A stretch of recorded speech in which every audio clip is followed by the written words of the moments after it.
오늘이 사순절 주간 셋째 주입니다. 여러분 잘 아시는 프러시아, 어느 나라의 옛날 이름입니까? 네, 독일의 옛 이름이죠. 프러시아의 그 페르드릭 대왕이 있었습니다. 어느 날 시골로 행차를 하고 있었거든요. 왕의 행차가 분명함에도 불구하고 어느 한 노인이 아무런 경의를 표하지 않습니다. 그래서 노인이 너무 당당하니까 왕이 노인에게 말을 걸었죠. 노인은 도대체 누구시오? 질문을 던진 겁니다. 노인이 대답하기를 나는 왕이요. 그런단 말이죠. 그래서 대왕이 어느 나라 왕이시오? 다시 물었습니다. 노인이 대답하기를 나는 나 자신의 왕국, 그 왕국의 왕이요. 대왕이 빙그레 웃으면서 다시 질문을 했습니다. 그래서 나라 살림은 잘 되시는지요? 노인이 뭐라고 대답했겠습니까? 그것이 문제란 말이요. 그때 대왕도 말하기를 노인장이나 나나 똑같은 문제를 가지고 있구려라고 했답니다. 예수님 당시나 지금이나 많은 문제가 있겠는데 예수님 당시의 로마는 강력하고 현명한 군주라고 소문났던 티베리우스가 로마를 통치하고 있었죠. 특별히 예루살렘과 그 주변 지역 국가는 헤롯 필립 1세가 통치하고 있었습니다. 이런 여러 가지 그 환경적 여건 때문에 이스라엘 민족들은 늘 하나님을 의지하고 하나님의 말씀을 바라보면서 새로운 왕을 기대하고 있었습니다. 성경에 우리가 잘 아는 대로 예언되어진 그대로 메시아에 대한 기다림이었죠. 예레미야 23장 5절에 나 여호와가 말하노라 보라 때가 이르리니 내가 다윗에게 한 의로운 가지를 일으킬 것이다. 그가 왕이 되어서 지혜롭게 행사하며 세상에서 공평과 정의를 행할 것이라. 이런 예언을 붙잡고 백성들이 기다리고 있었습니다. 오늘 본문을 쭉 우리가 봉독을 했습니다. 여러분들 올해 목표대로 하나님의 말씀을 잘 통독하고 계시겠죠? 바로 신약의 순서가 오늘 마가복음 11장인데 너무 감사한 것이 사순절기 기간에 정확하게 맞는 그런 은혜의 말씀을 우리가 묵상하도록 인도를 받고 있습니다. 오늘 본문의 배경을 조금 더 설명하겠습니다. 우리 예수님께서 십자가에 그 대속의 죽음을 당하시기 위하여 예루살렘 입성을 하고 있는 그 장면을 지금 기록하고 있지 않습니까? 물론 예수님께서 평소에 예루살렘 성을 자주 드셨죠. 그런데 이번 방문길은 좀 다릅니다. 십자가에 달려 죽어야 할 왕으로 우리의 영원한 죄를 그 대속의 구속주로 예루살렘에 지금 입성하고 계십니다. 여러분, 자, 이 예루살렘에 입성하시는 예수님의 모습을 보고 이스라엘 백성들이 구약에 예언되어진 말씀을 기억하고 있었을까요? 스가랴서 9장 9절에 보면 시온에 따라 크게 기뻐할지어다 예루살렘에 따라 즐거이 부를지어다 보라 내 왕이 내게 임하나니 그는 공의로우며 구원을 베풀며, 여기서부터 잘 들으셔야 합니다. 겸손하여 나귀를 타나니 나귀의 작은 것 곧 나귀 새끼니라. 이렇게 말씀했습니다. 여러분, 예수님께서 예루살렘에 입성하시면서 나귀를 타신 것은 지금 하나님의 말씀에 응해서 나귀를 타신 것이라고 우리가 알고 있지 않습니까? 여기서 중요한 것은 우리 예수님의 겸손한 모습, 나귀 새끼를 타신 모습인데요. 왕이나 개선 장군들의 입성은 어떠합니까? 빵빠레가 울리겠죠. 많은 호위병이 따라붙겠습니다. 그리고 동원이 됐던 자의로 나왔던 수많은 군중들의 환호를 받으며 입성합니다. 자, 그런데 이 예수님이 지금 평화의 왕으로 입성하시는데 그 장면이 어떻다고요? 예, 낙입니다. 왜요? 평화의 상징이니까. 그것도 큰 나귀도 아니고 작은 어린 나귀를 타고 지금 입성하십니다. 물론 수많은 사람의 환호 속에 입성하는 것도 아니고요. 민중과 어린아이입니다. 단지 그 환호 소리가 조금 다른 것이죠. 뭐라고 환호했습니까? 예, 호산나, 호산나. 무슨 뜻입니까? 구원자로 오시는 주라고 지금 그들이 고백하고 있습니다. 나를 구원하소서 호산나 이렇게 외치고 있죠. 자, 이까지 우리 배경을 보았으니까 오늘 11장 2절로 3절을 다시 한번 봉독하시겠습니다. 다 같이 봉독하십니다. 2절로 3절까지 시작. 이르시되 너희는 맞은편 마을로 가라. 그리로 들어가면 곧 아직 아무도 타보지 않은 나귀 새끼가 메어 있는 것을 보리니 풀어 끌고 오라. 만일 누가 너희에게 묻거든 주가 쓰시겠다 하라. 그리하면 즉시 이리로 보내리라 하시니.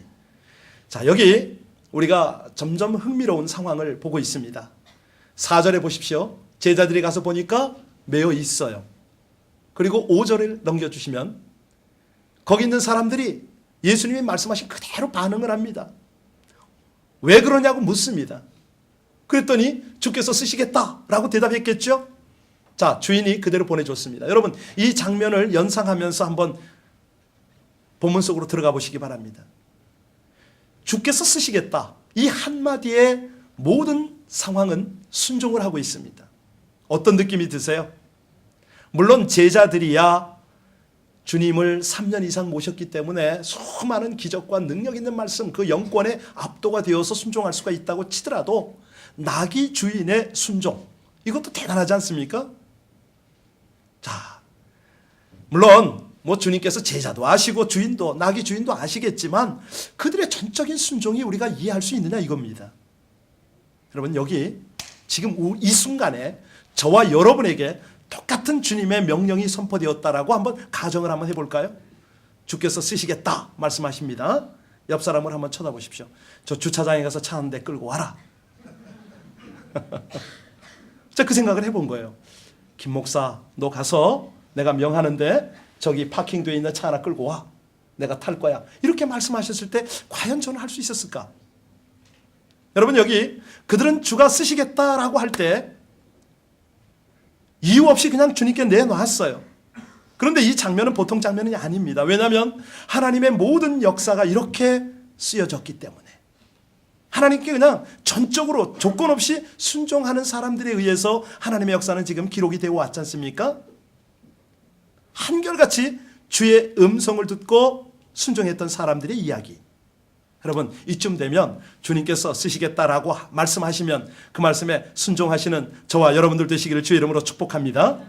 왜냐하면 주님께서 우리를 쓰시려고 창조하셨기 때문이라는 것이죠. 물론 아담 이후에 죄로 말미암아 우리 인생들이 쓸모없는 인생들이 되었습니다. 그런데 그 모습을 불쌍히 여기셔서 십자가에 피 흘려 구속하시고 값 지불해서 우리를 다시 한번 세워주신 것이 하나님의 은혜 아닙니까? 주님께서 쓰시려고 찾는다는 이 사실에 귀를 기울이는, 그래서 순종하는 저와 여러분들 되시기를 주의 이름으로 다시 한번 간곡히 축원하옵나이다. 축원합니다. 정말. 여러분, 사실이요, 이 쓰시겠다 이 말을 한번 그 원어를 살펴볼 필요가 있습니다. 왜냐하면 헬라어로 크레이야 이렇게 말하거든요. 크레이야 무슨 뜻이냐면 필요 불가결한 존재, 이런 의미입니다. 이걸 이해하셔야 되는데요. 왜냐하면 하나님께서 나를 쓰시지 않으면 결국 나는 어찌 됩니까? 마귀에게 쓰임받습니다. 둘 중에 하나입니다. 내 시간을 하나님께 내어드리지 않고 하나님 앞에서 내 시간을 사용받지 못하면 그 시간은 누가 쓴다고요? 자신이 쓸 수 있겠죠. 그런데 결국은 사단에게 그 시간을 내어준 것입니다. 우리 청년들, 학생들이 정말 기억해야 될 것입니다. 우리 모두가 함께 내 재능, 내 은사, 내 능력들을 하나님 앞에 온전히 올려드리지 못하면 그것은 반대파에게 쓰임을 받을 수밖에 없습니다. 더 리얼하게 말씀드릴까요? 내 물질을 하나님을 위해서 쓰지 않으면 결국은 세상에 다 빼앗기지 않습니까? 심지어 그 물질들이 엉뚱한 곳에 쓰임을 받습니다. 참 그런 모습들이 안타깝죠. 내 육체가, 우리 젊은 날에 우리 삶이 하나님 앞에 온전히 그의 영광을 위해서 살아드리지 않으면 사단의 노예가 될 수밖에 없습니다. 오늘도 일부 예배 마치고 한 분과 그런 얘기를 했어요. 목사님, 제가 성전에 나와야 됩니다. 남들은 나보고 새벽기도 일찍 나와서 기도 많이 한다고 하는데 저 아니거든요. 집에서는 기도가 안 돼요. 저도 그랬습니다. 목사인 저도 똑같습니다. 그 말씀을 드렸어요. 여러분, 여기 하나님의 음성이 우리 가운데 들려져야 하는데요. 내가 너를 쓰려고 불렀다. 너를 쓰고 싶다. 그래서 너를 죄에서 구속했다. 이건 좀 신중한, 아니 심각한 그런 표현이 있어요. 사실 사람이 없어서 우리에게 이렇게 사정하시겠습니까? 문제는 우리를 사용하려는 그 주인이 누구냐 이겁니다. 직장에 한번 들어가 보십시오. 인정 없고 포악한 주인 만나면 우리의 삶이, 우리 직장 생활이 어찌 됩니까? 그런데 주인 한번 잘 만나면 그 주인 통해서 위로도 받고 많은 것도 공급받고 장래 기대도 소망도 가지게 됩니다. 그런데 엄밀하게 말하면 세상은 우리를 이용하려고 합니다. 그리고 쓸모가 없어질 때 그냥 가차없이 그렇게 버립니다. 근데 오늘 본문 말씀을 보면서 우리 주님이 누구냐 이겁니다. 우리를 가장 영광스러운 존재로, 행복한 존재로, 창조적인 존재로 만들어주기 위해서 오늘도 우리를 부르고 계심을 믿으시길 바랍니다. 정말 그렇습니다. 하나님의 긍휼과 하나님의 비전과 하나님의 자비가 함께 하시기 때문에요. 하나님이 물론 우리를 통해서 영광을 받으시지만 또한 우리를 영광스럽게 하기 위해서 우리를 다시 한번 부르시고 계심을 믿으시길 주의 이름으로 축원합니다. 물론 세상이 볼 때, 물론 주님이 보셔도 그럴 수도 있겠지만은 아무도 눈여겨보지 않는 새끼 나귀가 오늘의 주인공이 되어버렸습니다. 우리 주님이 타셨으니까요.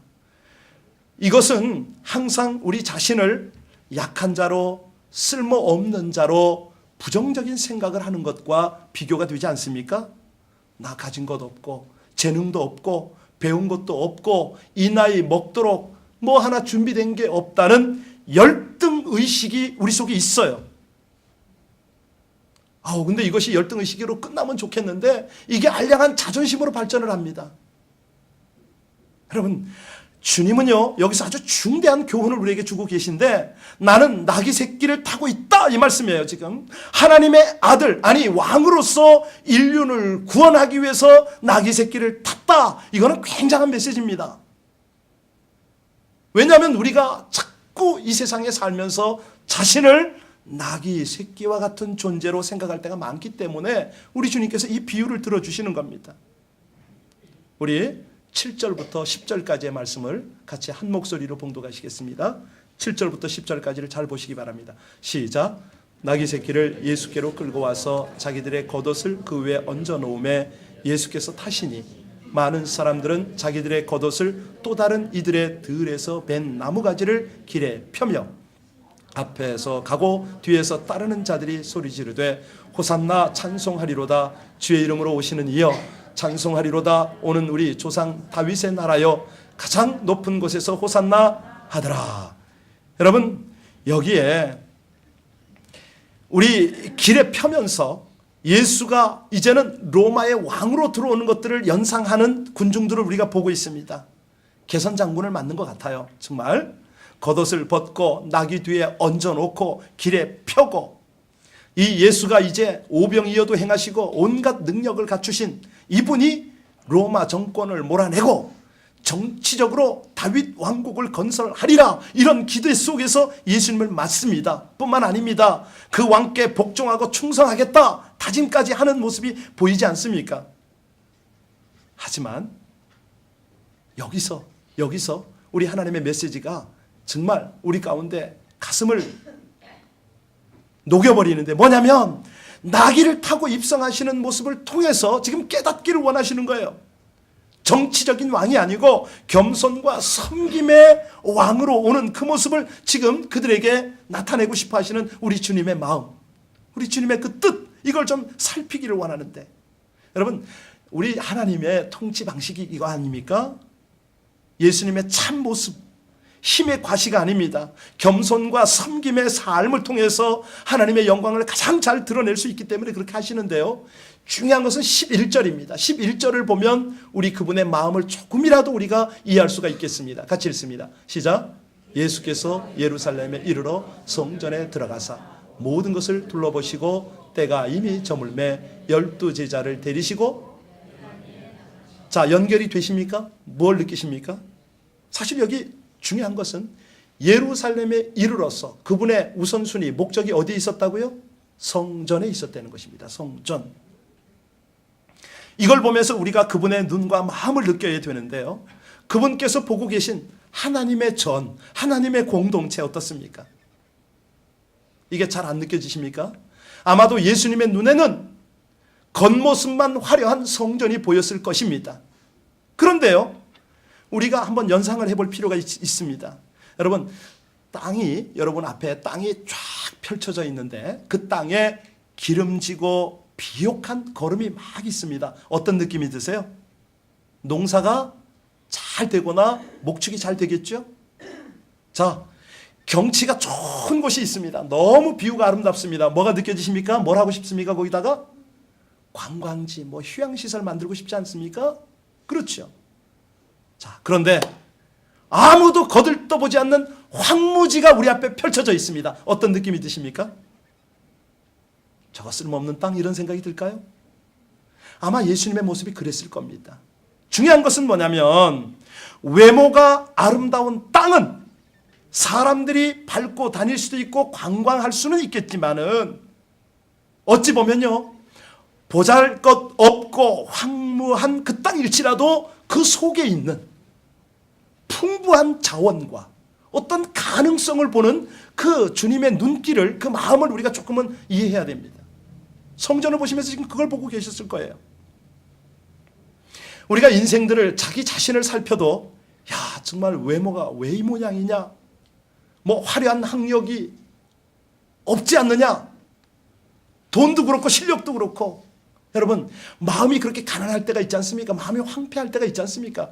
그때 어찌하면 좋겠습니까? 이 주님의 마음을 우리가 깨닫는다면 우리 마음속에, 그 마음속에 주님으로 가득 채우시기를 주 이름으로 축원합니다. 사실 잘생기고 돈 있고 이러면 남에게 자꾸 뭘 보여주고 싶지 않습니까? 그러고 다녀요. 길거리 헤매고 다닙니다. 결국은 사람에게 구경거리 되고 자칫하면 밟히고 그러기밖에 더 하겠습니까?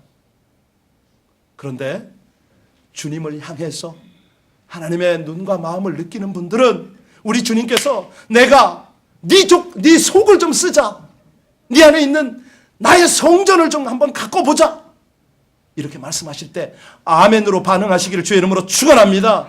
그때 하나님의 말씀이 우리 속에 그렇게 담길 수가 있겠죠. 우리 속에 성령의 능력이 솟아오를 수가 있겠죠. 여러분, 그런 마음 가지면 모든 열방과 민족 가운데 주님의 구원의 사명 때문에 불탈 수가 있겠죠. 적어도 내 가슴 속에 믿음과 소망과 사랑이 넘쳐날 수 있겠죠. 능력 없다고 탓하지 말고 하나님의 은혜로 채워가는 저와 여러분들의 속사람이 되시기를 주의 이름으로 축원합니다. 사실 자기 존재를 살펴서 세상에서 별것 없다 이렇게 생각한다면요, 정말로 주님께 나와서 하나님의 말씀과 성령의 그 기름 부으심으로 주님의 은혜로 우리가 채워야 되지 않습니까? 그럴 때 비로소 하나님은 하나님의 사명으로 우리를 채워주십니다. 정말 허물이 많고 죄가 있을 때마다 하나님 주님의 보혈로 제 속에 채워주시고 성령의 불로 채워주옵소서. 그리하면 하나님을 향한 사랑과 헌신과 사명에 불타게 될 줄로 믿습니다. 그때 하나님이 너를 쓰겠다 이렇게 말씀하시면 순종할 수가 있지 않습니까? 우리 주님께서요, 힘도 없고 경험도 없는 우리의 삶을 불러다가 그 등을 사용하십니다. 그 등에 타고 싶어 하시는 것이 오늘 주님의 메시지 아닙니까? 나귀 등이 우리 등이거든요. 그 등에 한번 주님을 모셨다. 그러면 우리의 인생이 얼마나 가치가 달라지지 않습니까? 하나님의 영광이 함께하지 않습니까? 여러분, 현재 모습 그대로 우리 주님께서 부르시면 순종하셔서 쓰임받기를 주의 이름으로 축원합니다. 날 때부터 곱추인 여자아이가 있었습니다. 이 아이가 17살이 될 때까지 집 바깥에 나간 경험이 거의 없습니다. 왜냐하면 자신이 곱추라는 것이 창피하기도 했고 부모님이 학교에 보내지도 않았기 때문입니다. 요즘 얘기는 아니고 좀 오래된 이야기인데요. 자, 그런데 17세가 되던 그 해에 그 집에 수녀님이 한 분 찾아왔어요. 그리고 그 수녀님 때문에 이끌림을 받아서 천주교 사경회에 참석을 했습니다. 사경에 갔더니 신부님이 그 강사가 되셨는데 이 강사 신부님이 말합니다. 여러분, 한참 강의를 하고 나서 적용편에 들어가니까 조용히 바깥에 나가십시오. 나가셔서 하늘을 좀 한번 살펴보시고 땅을 느껴보면서 또 세상을 이렇게 돌아보면서 하나님이 음성이 어떻게 들려오는지 각각 감동을 좀 받아보십시오. 그리고 그 감동 다음에 나는 왜 살아야 하는지, 하나님이 나를 어떻게 쓰시기를 원하시는지 이 부분을 글로 한번 적어보십시오 라고 내보냈습니다. 사경에 참석한 사람들이 하나 둘씩 앞서서 나가죠. 건강하니까, 다리도 길고 튼튼하니까 앞서서 나갑니다. 먼저 나간 사람들은 좋은 잔디밭에 또 좋은 벤치에 앉아서 강사가 시킨 대로 깊은 명상에 잠겼습니다. 그런데 이 곱추 소녀는 더딘 걸음으로 나갔기 때문에 또 사람들이 의식이 되기 때문에 너무 늦게 나가서 좋은 자리를 찾을 수가 없었습니다. 할 수 없이 아무도 가지 않는 쓰레기통 옆에 벤치에 앉았습니다. 그리고 곧 떠오르는 생각이, 야, 나는 아무 데를 가나 다 쓰레기 인생이구나. 깊은 한숨을 쉬고 있는데 마침 그 시간에 한 소년이 다가오더니 그 쓰레기통을 뒤지는 거예요. 열심히 무언가를 찾고 있었습니다. 곱추 소녀가 불쌍한 마음도 들고 용기를 내서 소년에게 물었어요. 난생 처음 알지 못하는 사람에게 말을 걸은 거예요. 쓰레기통을 왜 뒤집니까? 물었어요. 그랬더니 이 소년이 캔이나 종이 박스를 찾고 있어요. 그걸 찾아서 뭐 하려고요? 이게 돈이 되거든요. 팔아서 우리 할아버지 할머니 편찮으신데 먹을 거 약 사드리려고 그래요. 그 한마디에 이 곱추 소녀가 큰 감동을 받은 거 있죠. 아, 쓰레기도 쓸모가 있구나. 깨달은 거예요. 여러분, 깨달으면 인생이 변화될 줄로 믿습니다. 나 같은 쓰레기 인생도 쓸모가 있을 수 있겠구나. 쓰레기 팔아서 노인들의 약값을 할 수 있다면 나같이 쓰레기 같은 곱추 인생도 병들어 누워있는 노인들에게 뭔가 도움이 되겠구나. 이걸 깨달은 거예요. 감동을 받은 소녀가 그 실습 시간에 과제물로 그렇게 제출했습니다. 하나님께서 내가 너를 쓰겠다라는 그 음성을 들은 것 같아요 하고 그렇게 숙제를 한 거예요. 드디어 이 수양회를 마친 소녀는 나와서 양론에 갔습니다. 가서 그 굽은 허리로 수많은 노인들을 수발을 들었습니다. 여러분 한번 생각해 보세요. 키가 작지 않습니까? 건강한 사람보다, 키 큰 사람보다 노인을 섬기기에는 눈높이도 맞추고 노인들이 이 소녀를 보면서 위로도 받고 얼마나 놀라운 은혜가 있었겠습니까? 노인을 섬긴 이후에 이 곱추 소녀가 들어가기만 하면 병든 그 할아버지 할머니 마음에 소망이 생기기 시작한 거예요. 곱추는 더 이상 곱추가 아니었습니다. 누굽니까? 하나님이 보낸 천사였다는 것이죠. 네, 여러분, 사람이 감동하고 땅이 진동하지 않겠습니까? 이 시간에 사랑하는 우리 성도 여러분들도 주께서 쓰시겠다는 음성을 들으시길 주의 이름으로 축원합니다. 어떤 모양으로든 우리 주님께서 쓰시고자 할 때 제가 여기 있습니다. 순종하는 것이죠. 쓸모없는 고물 인생, 폐품 인생이라고 자꾸 생각한다면 그러면 주님 나를 고쳐서 쓰십시오 이렇게 말하면 되는 것이죠. 이 성전 이야기를 하나만 더 하겠습니다. 예수님께서 성전에 들어가셔서 뭘 보셨을까요? 또 하나 본 것이 있습니다. 헌금하는 사람들의 모습을 보고 계셨을 때에 부자는 풍족한 대로 넣었고 가난한 과부는 엽전 2개를 넣었죠. 그런데 놀라운 것은요, 예수님께서 이 가난한 과부의 헌금하는 모습을 보고 모든 사람보다 많이 넣었도다. 저들은 그 풍족한 가운데 헌금을 넣었거니와 이 과부는 구차한 중에서 자기의 있는 바 생활비 전부를 넣었느니라. 그걸 보시는 거예요. 그걸. 여러분, 물론 부자가 바쳐도 가난한 자가 바쳐도 주님께서는 쓰시지요. 중요한 것은 마음과 정성입니다. 중심 아닙니까? 예. 여러분, 중심을 들이셔서 하나님께 더욱 귀히 쓰임 받는 은혜가 있기를 주의 이름으로 축원합니다. 조금만 더 본문 속으로 들어갑니다. 여러분, 예수님이 나귀를 타고 예루살렘에 입성하는 장면을 다시 한번 상상해 보십시오. 보잘것없는 나귀입니다. 그런데 예수님이 그 위에 타시니까 어떤 일이 벌어졌더랬습니까? 제자들이 옷을 벗었잖아요. 그 등 위에 깔았습니다. 길에 깔았습니다. 아니, 사실은 등에 가마니를 깔아야 옳지요. 더러 채찍을 맞고 짐이나 날라야 옳지요. 그런 나귀인데 지금 이 나귀의 입장에, 그 나귀의 상황에, 아니, 감히 사람들의 옷을 덮고 사람들의 옷을 깔아요? 왜 이런 일이 벌어졌습니까? 아니, 종려나무 가지를 흔들면서 호산나 호산나 하는데 이게 웬일입니까? 여러분, 다른 거 아니죠. 웬일이냐고 나귀는 놀랄 수가 있겠지만, 모든 영광은 주님께서 받으시지만 나귀는 덤으로 영광 받음을 여러분 믿으시길 바랍니다. 정말 그렇습니다. 우리입니다. 우리가 쓸모없고 허물이 있고 그럴지라도 내 등에 주님만 태운다면, 주님께서 나를 쓰시기만 한다면 여러분의 생은 기적적인 영광으로 변화될 것을 믿습니다. 내 허물까지 쓰시겠다고 하나님께서 하시니까 그 위에 태우기만 합니다. 허물 위에, 내 죄악 위에. 그죠? 예. 그걸 내가 혼자 가지고 있으면 망하지요. 그런데 허물을 하나님께서 쓰시면, 이번에 미스바 대각성회에 보니까 박보영 목사님이 그런 설교를 하시더라고요. 할아버지도 목사님이고 아버지도 목사님인데 그 밑에서 자라면서 자기는 하나님을 믿지 않았다는 거죠.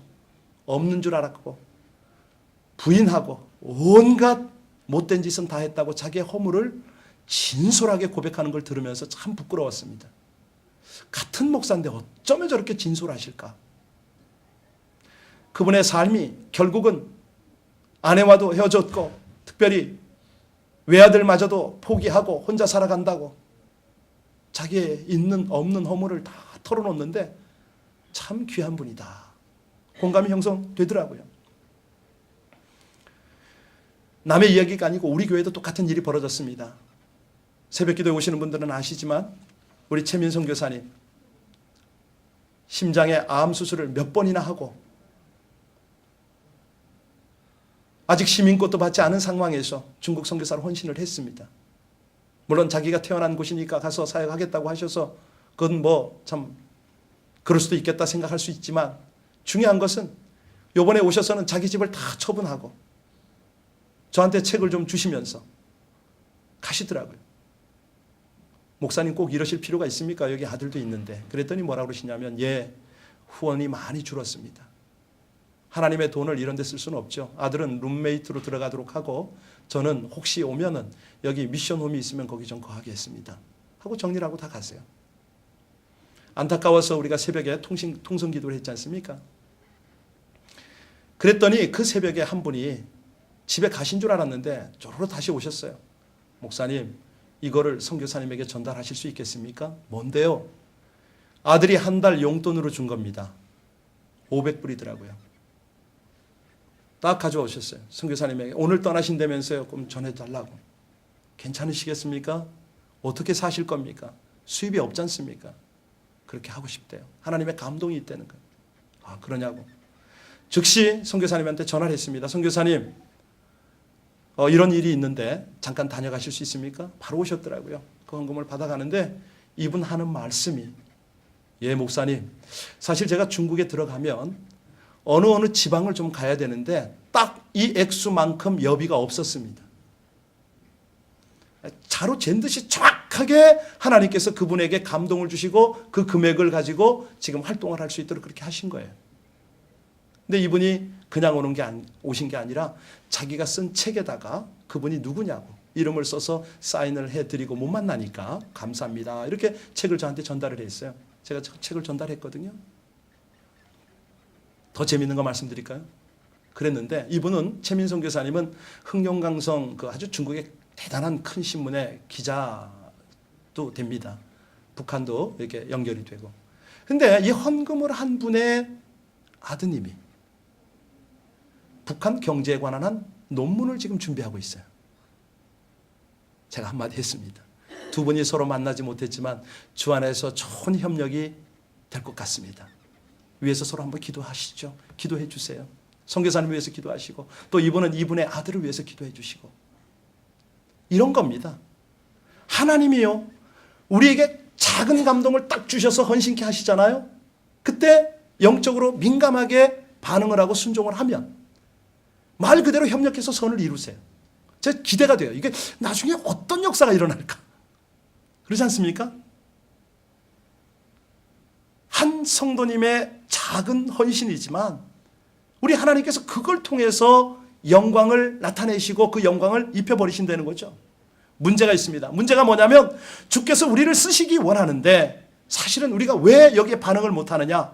육신의 정욕, 안목의 정욕, 이생의 자랑, 세상과 짝하는 이 죄 가운데 빠지면 결국은 마귀에게 매여 있는 거거든요. 나귀가 그렇게 묶여 있었듯이 우리 인생이 묶여서 있을 수밖에 없습니다. 여러분 이 결박을 풀고 주님 앞에 나아가야 할 줄로 믿습니다. 나가야 되거든요. 아니 주께서 우리를 쓰시겠다고 하는데 우리가 전혀 움직이질 못한다면 묶여 있다면 내가 주께로 못 가도록 그렇게 묶여 있다면 이건 뭡니까? 이때 어떻게 풀어야 합니까? 바로 우리의 자유함을 위해서 예수 그리스도 대속의 십자가 보혈이 있음을 믿으시길 바랍니다. 성령의 불이 있고 성령의 자유케 하심이 있음을 믿으시길 주의 이름으로 축원합니다. 사실 우리 입이 막 매여 있어요. 하나님께서 그토록 원하시는 복음을 외쳐야 되는데 이게 열리질 않아요. 아니 하나님 앞에 부르짖어 기도하면 크고 비밀한 것을 주시겠다고 했는데 기도가 열리질 않아요. 나오질 않잖아요. 지난 화요일날 우리가 중보기도팀 18명이 기도원에 가서 기도를 했어요. 아 권사님들 기도 파워가 얼마나 강력한지 하나님께서 그곳에 임재하셔서 여러 권사님에게 환상을 보이시고 예언을 하게 하시는데 얼마나 기뻤는지 몰라요. 하나님 이겁니다. 초대교회 같은 이런 역사를 우리 교회에 보여주심을 감사합니다. 저는 선교사 출신이라 그런 거 다 소화가 가능해요. 얼마든지 여러분들 하세요. 제 안에서 그런 거 다 돼요. 그때 한 분이 기도를 못 하시고 입을 꼭 다물고 계시더라고요. 끝까지 제가 사정을 했어요. 입을 여세요. 입을 여세요. 하나님께 오늘은 좀 부르짖어 기도 좀 하세요. 평소에는 조용히 하셔도 괜찮은데 오늘은 좀 한번 해보실래요? 안 되더라고요. 두 번째 시도를 했어요. 우리 다 함께 이분을 위해서 기도하자고. 그랬더니 이분이 입이 열리더라고요. 살살살살 입이 열리는데 눈에는 눈물이 흐르기 시작하고 본인이 얼굴이 벌겋게 달아요. 와 은혜 속에 들어가는데 바로 그거예요. 그거. 사실 우리가요 하나님의 풍성한 영적인 그런 체험들을 얼마든지 할 수가 있는데 하나님의 놀라운 복음의 도구로 쓰임 받을 수가 있고 정말 우리 손이 하나님 안에서 그대로 붙잡혀서 기도하면 병자가 낫고 귀신이 떠나가야 되는데 왜 안 됩니까? 왜 안 됩니까? 매여 있기 때문에 안 되는 거거든요. 여러분 우리 주님께서 내 입을 쓰시고자 할 때 입을 들이시길 주의 이름으로 축원합니다. 손을 쓰시고자 할 때 내 손을 섬김의 도구로 내어 드리기를 주의 이름으로 축원합니다.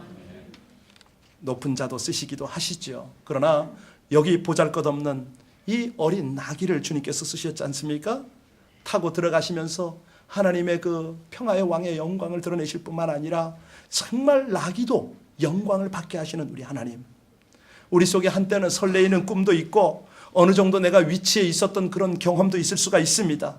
그러다가 오늘이 오니까 나이는 들었고 꿈은 깨졌고 내가 미래가 없다. 여러분 이렇게 낙담하고 계시면 절대 안 됩니다. 하나님을 태우시길 바랍니다. 더 큰 영광을 예비하신 그 주님을 주목하시기를 주의 이름으로 축원합니다. 이제 나뿐만 아니라 주님께서 쓰시겠다고 그러면 그 매여있는 나귀들도 풀어서 주님께 끌고 가야 하는 저와 여러분들이 되셔야 할 줄로 믿습니다. 이 시간에 함께 기도할 때 우리가 무슨 줄로 매여 있는지 어디에서 결박되어 있었는지 한번 자신을 좀 풀어놓으시길 바랍니다. 내가 주님과 깊고 깊은 관계를 좀 가져야 되겠는데 예배를 제대로 드리지 못하게 하고 기도를 못하게 하고 전도를 못하게 하는 것 이것부터 풀어야 됩니다. 지금 사순절 기간이라고 말씀드렸습니다. 이 기간 동안 예수님의 보혈을, 성령의 능력을 내 속에 담아내지 못하면 안 됩니다. 주님, 제가 주님께 영광스러운 존재가 되기를 원하고 주님께서 쓰시겠다고 그러면 저의 모든 소유, 은사와 제 자신까지도 내어드리는 그런 결단이 있기를 원합니다.